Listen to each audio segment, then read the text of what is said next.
Wow क्या shot है ना। Sir phone. Hello hello hello sir, I love you. Actually मैं आपकी बहुत बड़ी दीवानी हूँ। बाबू ठीक है, आप मेरे फैन हैं, ये मेरे लिए भाग्य की बात है। लेकिन मैं किसी अनजान लड़की से बात नहीं करता। सर बाय।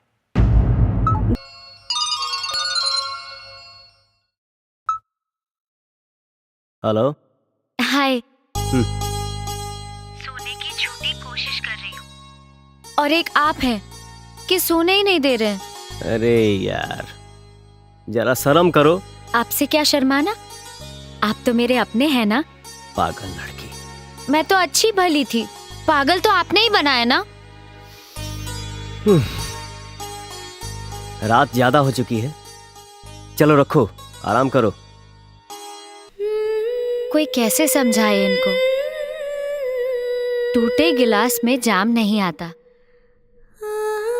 और इश्क के मरीजों को आराम नहीं आता। तोहार दीवानगी के हद नहीं खे। दुनिया में इतना सुंदर लड़का बाड़न लोग, फिर भी तू पवन के पीछे काहे भागेलू? पता न प्रीति, हम उनकरा से दूर न रह पाइला, ऑटोमेटिक खींचल चल जाइला। भैया तनी एगो डियो दा ना। रख ले। ए दा, चुपचाप रख ला विकी, वरना मुंह पे मारे आवेला हमके। मुंह पर मार ला रानी, लेकिन दिल पना ससुरी टूट जाये। मुंह के बोली समझ में ना आवेला का कि हमार जूती समझाई तबे समझ में आई। हमारी जवानी केहू आंडू पांडू खातिर नहीं खे बनल, ई सिर्फ पवन सिंह पे लुटी, सिर्फ पवन सिंह पे। डार्लिंग, कल हमार बर्थडे बा। सब लोग कहेला कि पवन सिंह के होखे वाली घरवाली के लगे घर नहीं के कहेला कि तोहरे पास घर नहीं खे, सब धन तोहरे ना। आई लव यू। Happy birthday. हमके बतौला भी नहीं और चोरी चोरी ई सब। हर बात तोहके बतावल जरूरी बा। ऐसे पहले कि ये रिश्ता के लोग बदनाम करे, एके हम नाम देवे के चाहता नहीं, तुमसे बियाह करके। लेकिन हम तुमसे ब्याह करके अपन करियर नहीं के डुबावल चाहत। का तू हमसे बियाह करबू तो तोहर करियर डूब जाई। तोहर करियर हमरा प्यार से बढ़ के बा। ऑफ कोर्स, ई प्यार व्यार 4 दिन का बुखार है, और करियर पूरा जीवन का आधार बा। ना माई, हमके लव मैरिज नहीं करे के। पवन के मेहरारू ऐसा चाहिए जौन हमरे माई बाप के सेवा कर सके। सुना बेटा, आजकल ऐसा लड़की मिली कहाँ? खोजला से तो भगवान भी मिलेलन, तो लड़की काहे ना मिली?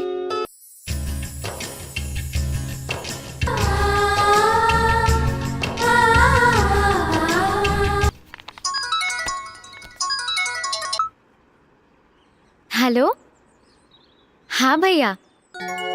अरे वाह, चाय ना बाबूजी, पहले प्रसाद अरे ली। ले आओ। जय भगवान। हाँ ठीक बा, कोई दिक्कत नहीं है। हाँ हाँ हाँ ठीक बा। हाँ एजे बारी लेना बात कर, मिल्की बारी फोन पे। मिल्की? हाँ। सुन्नी हा कि तहार शादी के बाद चलता। हाँ बाबूजी मानते नहीं खन। तेरा चाय ना पिए के चाहिए।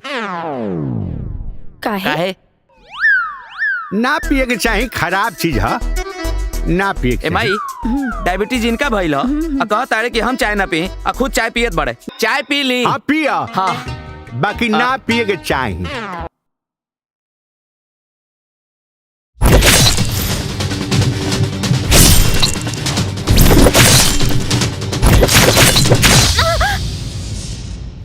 का भाई? फिर वही पूरा सपना रहे।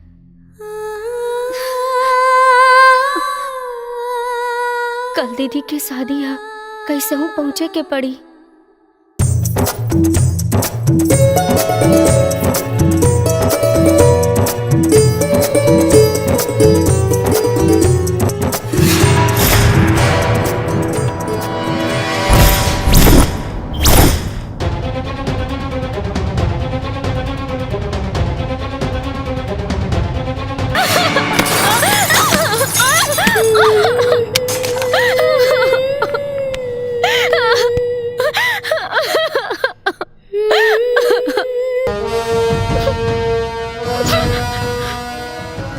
हम आपन मकसद पूरा करब कैसे भी।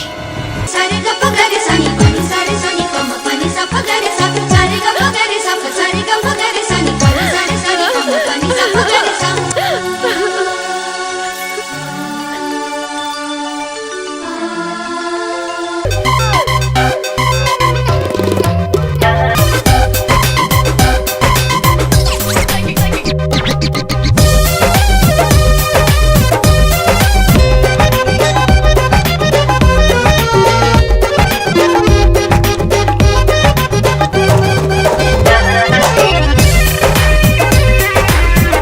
हंसी छुट्टी दिया गुल करा रानी। ए जी उठी ना। अरे ई का करता नहीं, छोड़ी हमरा के। काहे? हमके पूजा करे के बा। अच्छा, हाँ पूजा 1 घंटा बादो हो सकेला। हाँ हो सकेला, लेकिन हमरा के दोबारा नहाए के नहीं खे। चली उठी, फ्रेश होली।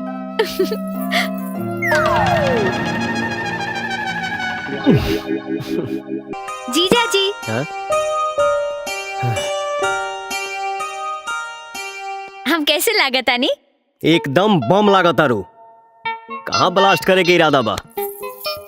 ए जी हाँ? मत लगा के ढेर चाटी मत हमरा बहन के। ए जीजा जी, शूटिंग हमरा ना देखे के बा, हमरा तो पूरा मुंबई घूमे के बा। इनका लोग के शूटिंग दिखा दी। बाबा जी सर। इनके मुंबई के कोना कोना घुमा दा। ठीक बा। ए जीजा जी, हमरा मुंबई के कोना कोना ना घूमे के बा, पता कर के आइल बनी। मुंबई के कोना कोना में तो खाली पानी होकेला, हमरा बीच में घुमाई। ईत बीच में घूमी। बाबा जी इनके बीचे में घुमा दा। ठीक बा। हाँ वाह जीजा जी। लगा तकी ए साल का भी दशहरा खाली ही जाई। मक्खन ब्रो, ए बेर त हमरो कोनो बुकिंग नहीं है भाई। कान खोल के सुन लसन, कुछ करे के पड़े, कुछ भी करे के पड़े, ई दशहरा का बुकिंग चाहिए।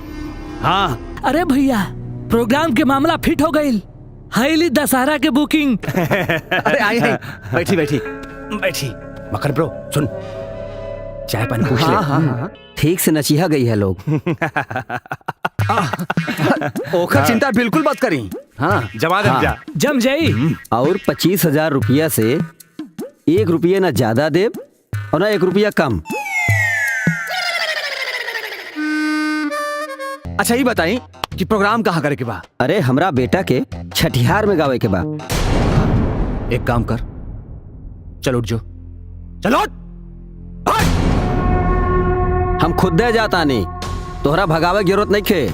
और तू कोनो पवन सिंह नहीं खा। इतना पैसा में तोहरा लोग जैसन गावे वाला बहुत मिल जाइहन। बात करता है। सर हॉस्पिटल से फोन आया था, मेरी वाइफ को लड़का हुआ है, मुझे जाना पड़ेगा सर। बधाई हो मुरारी, रख ला काम आई। Thank you sir. Sir shot ready है। Action ready.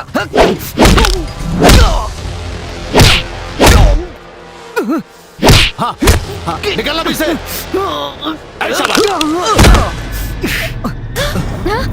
लाई मलहम लगा दी, ठीक हो जाए।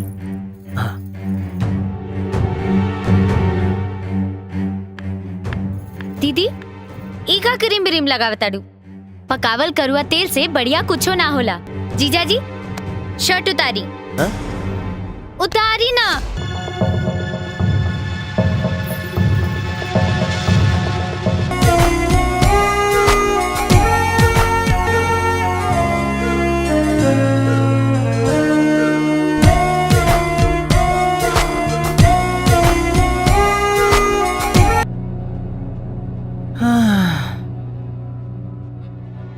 कमाल के बाड़ू साली जी, सुंदर के साथे अकलमंद भी।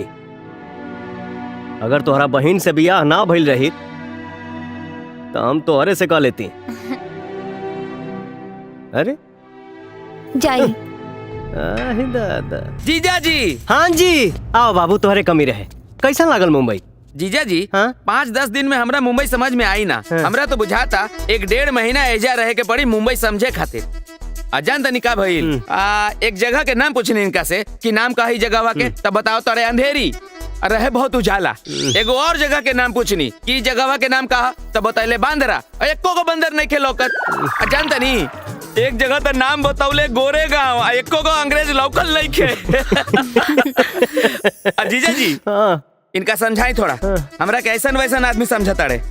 दिन भर में 4-5 बार हमरा से पूछ ले बारे का कि चला कहता रे कि चला तारा के हम माल दिखावत तनी। नाश कर दी हमरा के ई। कैसन माल रे? हमरा मुंह पीछे भड़वइयो करत रे का? ना सर, हाँ? मॉल कहला पे माल समझाता रे, बुझाते नहीं कि पागल हवे कि घर से भागल हवे।